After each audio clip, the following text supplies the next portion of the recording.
Thank you, Mr. Speaker. Sir, Mr. Speaker, sir, I'd like to comment on the question, but by way of background, because I think sometimes a bit of confusion between what is generally called MIAPA, which is the annual performance assessment, and the actual pay rises or different pay scales. Mr. Speaker, sir, in the whole of government civil service reform, which commenced in 2015, it encompassed 5 key areas of human resources management, which were open merit recruitment and selection, positive discipline, job evaluation, performance management, and learning and development. Performance management, Mr. Speaker, so is all about improving civil service delivery in the Fijian civil service through changes in many functions. Some of these are the planning, monitoring, and reporting of performance at the organization, work unit, and individual level. The work of each individual is fully aligned with the work of the ministry, and the work of each ministry is fully aligned with achieving the service delivery priorities of the government. A foundation will be in place to improve performance.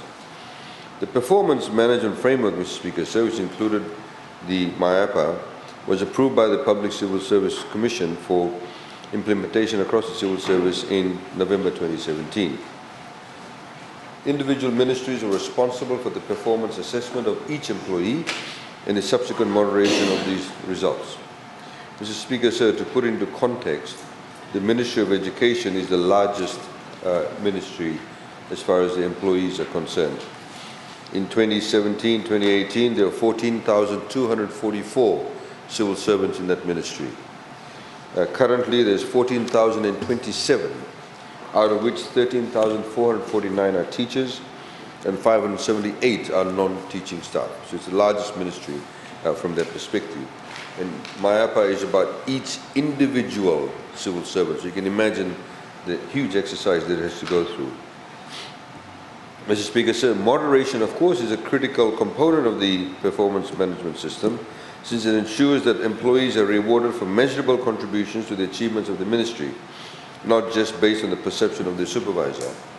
Mr. Speaker, sir, as some of you may recall, post-2000, a performance management system was also introduced by the previous government with some of the permanent secretaries and some of the other senior civil servants. But it was ditched because the fundamentals weren't right. Because as you can imagine, if, for example, my superior is going to assess me and my junior is also going to assess me, and if everybody works in cahoots, everybody will be saying we've achieved more than 100%. So the framework of that needs to be fundamentally correct. And there needs to be various moderation once the assessments are done to ensure that the actual assessments are actually correct. Mr. Speaker, sir, as I said, it's not just about based on the perception of the supervisor. These rewards are in the form of salary step increments or performance payments. So you can have a salary step increment or you can get actually a one-off performance payment. Both are based solely on performance and not annual increments or bonuses that should be expected to be received in the form of pay rise. Speaker said the salary stats I'm referring to are results of a comprehensive job evaluation exercise in 2017, which moved to modernize remuneration in the civil service. I previously provided details to Parliament on the job evaluation exercise and the subsequent pay rise received by civil servants, including ranging from 2% to 76%. Mr. Speaker, sir, the payments made under MIAPA process are not pay rises, but evidence and performance-based salary increments to eligible civil servants to reward improved or consistent performance.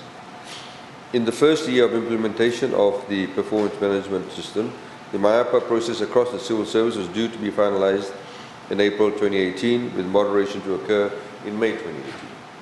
The moderation process in the Ministry of Education, Heritage and Arts took longer than anticipated, mainly due to the lack of substantiated work units, which is the school or department results, for comparison to the claims made by individuals in the MIAPA submissions. So, for example, if a principal says my output has been so significantly high, it has to be then cross-checked across the ministry, has to be cross-checked with the school committees, has to be cross-checked with the work rollout program that has been set for that particular school.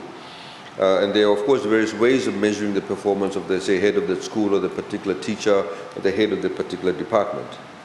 In addition to the lack of substantiated work unit results, the sheer volume of the MIAPA forms to be reviewed required a modified process to finalize assessments. Following a final check, the Ministry of Education, Heritage and Arts confirms that the 2017-2018 MIAPA payments will be made to the staff who have been assessed and moderated as eligible for performance increase before the end of this financial year. This will be backdated to the first pay in August 2018. Thank you. I thank the Honourable Attorney General for his answer to the question.